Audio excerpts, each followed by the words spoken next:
Other troubles come to you at night. Depression wasteth even at noonday. You feel even in the brightest sunshine as though you're wasting away and disappearing and breaking down. I believe that we should find biological solutions to the biological problems and social solutions to the social problems. I learned a lot from my depression. I wish I'd never had it. I wish I'd never been depressed. I wish I were never going to be depressed again.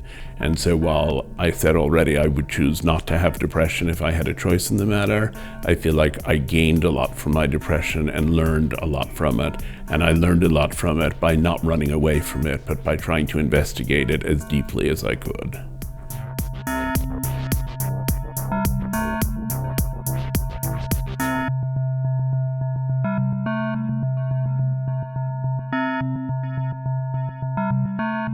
My name is Andrew Solomon. I'm 55 years old. I live in New York and London. I am gay and married to my husband. We have 4 children between us, and I'm the author of Far from the Tree and The Noonday Demon, as well as a shorter book on suicide.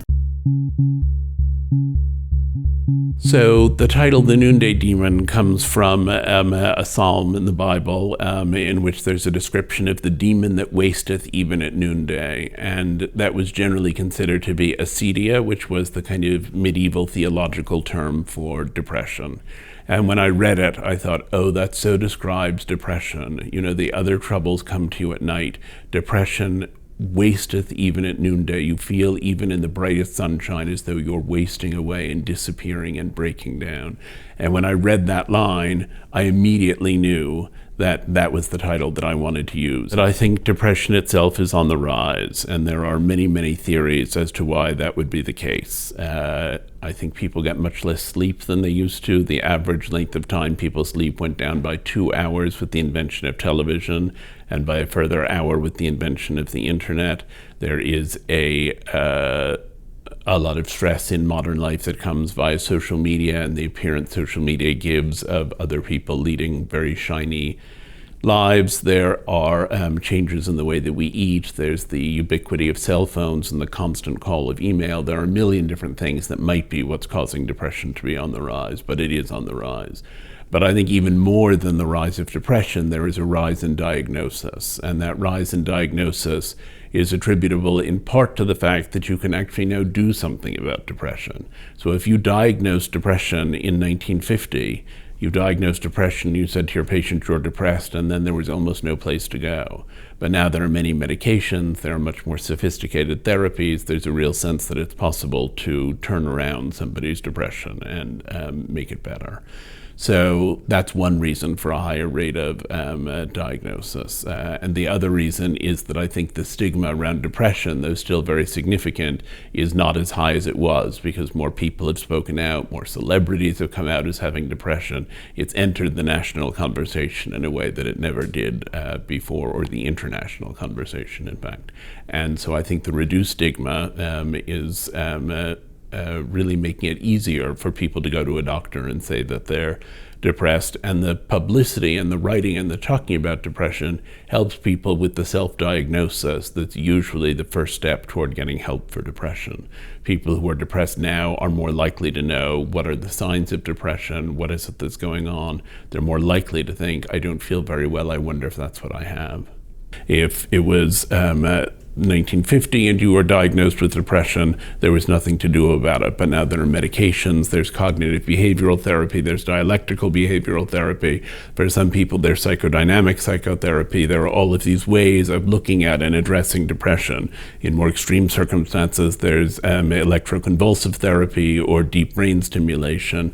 And all of those forms of address to the problem of depression mean that doctors are much more likely to say, you have depression and I'm going to help you, instead of saying, well, I don't know, sounds like you're having a rough time, not much we can do about it, go home and get some exercise. I think the world is very confusing right now. I think a lot of young adults and teenagers don't know what they're going to do. I think the number of possible jobs has increased enormously. I think people don't have any kind of informed choice in making decisions that will affect the rest of their lives. I think the presence of dating apps and of geographical mobility means that people seldom feel fully settled in the relationships they're in. There's always the thought of, but I could meet someone else, but what if I just went online tonight? I wonder who else is out there. So you don't get any feeling of resolution about either your work or your personal relationships. I think that trolling on social media is very painful for a lot of kids, and that people are either being directly affected by it or are afraid of it, and that it unleashes a kind of cruelty that people are more hesitant to manifest in real life. So I think there are all of those factors, but I also think there's a lot that's unknown. I think, is there something to do with cell phones or satellites or whatever else there may be that constitutes modern life that we don't know about. Depression is in general caused by a genetic vulnerability that overlaps with triggering circumstances. Later episodes of depression in someone who has recurrent depression may break free of that pattern, but initial depression is almost always the confluence of those two factors. The genetic vulnerability is presumably distributed evenly across the population and does not differentiate between rich and poor.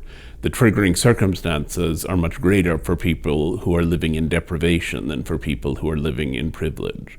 On the other hand, if you live in privilege and you feel terrible all the time, you think to yourself, why do I feel so terrible when everyone says I have a great life? And you're more likely to think, perhaps I have depression, and go seek help. If your life is bleak and terrible, and then you feel depressed and sad about it, it doesn't occur to you that you might have an illness. It seems that the way you feel is commensurate with the circumstances of your life.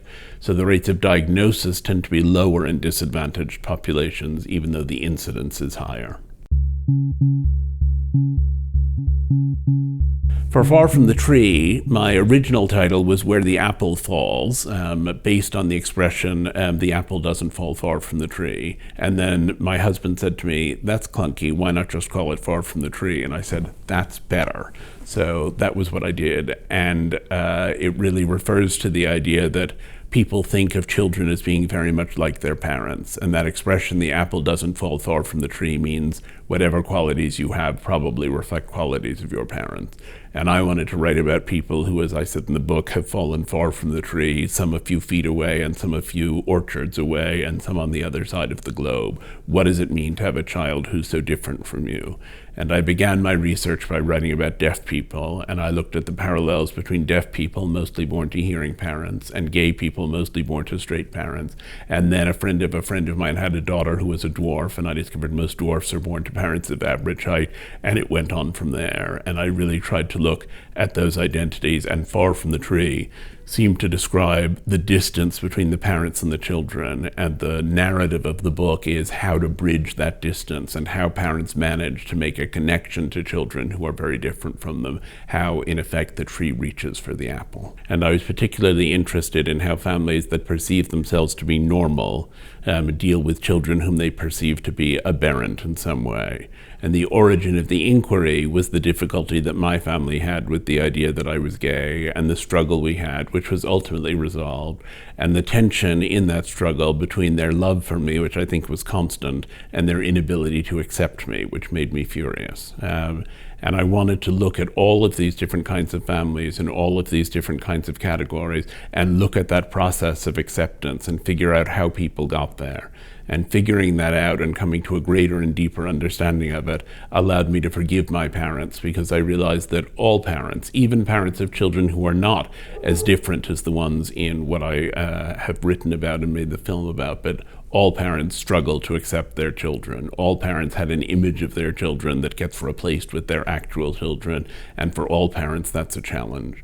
And when I understood that it had been difficult for my parents and it took them a while, and all things considered, it didn't take them such a very long time. I believe that we should find biological solutions to the biological problems and social solutions to the social problems. But it's easy to say that, and it's very difficult to do. Often the social problems are not amenable to significant improvement, though I think dwarfs are treated much better now than they were 50 or 60 years ago, when they tended to end up in circus freak shows. Their humanity is much more recognized. We have a more open and tolerant society.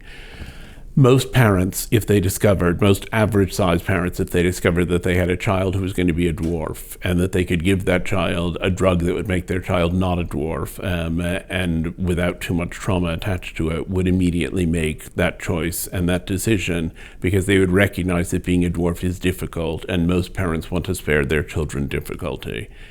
I say that knowing that if under like circumstances someone had said to my parents, here's a medication you can give your child, it doesn't have any side effects and he won't be gay, my parents would have thought, well, it'll be a much better, easier life if he isn't struggling with this, and they would have given me that medication. Now, as an adult, I feel like being gay is a lot of what defined me and a lot of what allowed me to do the work that I've done. I wouldn't go back and erase those aspects of my life. But actually, if I were starting from early childhood, the suffering and anguish I had in my adolescence were pretty awful, and perhaps I would have thought the medication was a good idea. So at different phases of life, people have different feelings. Once you've grown up as a dwarf, you've become accustomed to being a dwarf. It's your identity. And most people, if you cleave away their primary identity, are left feeling very naked and very confused. Women may recognize that the world is kinder to men and that men, by and large, have advantages that women don't enjoy. But most women wouldn't say that the corrective to that would be for them to take a medication that would make them men. They want to improve the lot and condition of women. And in the same way, I think, by and large, the people who have these differences, which look so undesirable from the outside, would say what they want is not to be rid of the conditions they have, but to have a society that embraces them. Now, there are some conditions, including, for example, depression, that are actually illnesses, I think, more completely, and that most people would choose not to have in their lives. I learned a lot from my depression. I wish I'd never had it. I wish I'd never been depressed. I wish I were never going to be depressed again. That's different. But that's quite different from wishing I weren't gay, which seems to be more like a woman wishing to be a man. I feel like the time I spend with my children is a kind of liberation from the depression, that there's eagerness and hope in their eyes. My greatest fear is that I will have passed on my depression to them genetically and that they someday will develop it as well. I very much hope that that does not happen. But children break some of the sense of isolation that inheres in depression. Virginia Woolf said, "Take notes and the pain goes away." And I think there's a lot of truth in that. I feel like writing about difficult circumstances in both of the books that I am talking to you about today, or all three of them really, was a matter of taking what had been, as I experienced them, very difficult and painful experiences and turning them into something that might be of value to other people. And in making that transformation, there was a redemption of what felt, while I was experiencing them, like hollow, empty, terrible experiences. But in addition to that, I took a lot of notes that I didn't use. I did a lot of writing that wasn't important in the end to share with readers, but that was important for me. It was a way of making order out of the chaos of the experiences that I was having. And it was a sense that if I could get some of it down on paper, then I could make some logic out of it. And in fact, the experiences I had were helpful to me in that way. I did make a kind of logic out of them, and I did ultimately create something from them that had some kind of meaning. And so while I said already I would choose not to have depression if I had a choice in the matter, I feel like I gained a lot from my depression and learned a lot from it. And I learned a lot from it by not running away from it, but by trying to investigate it as deeply as I could.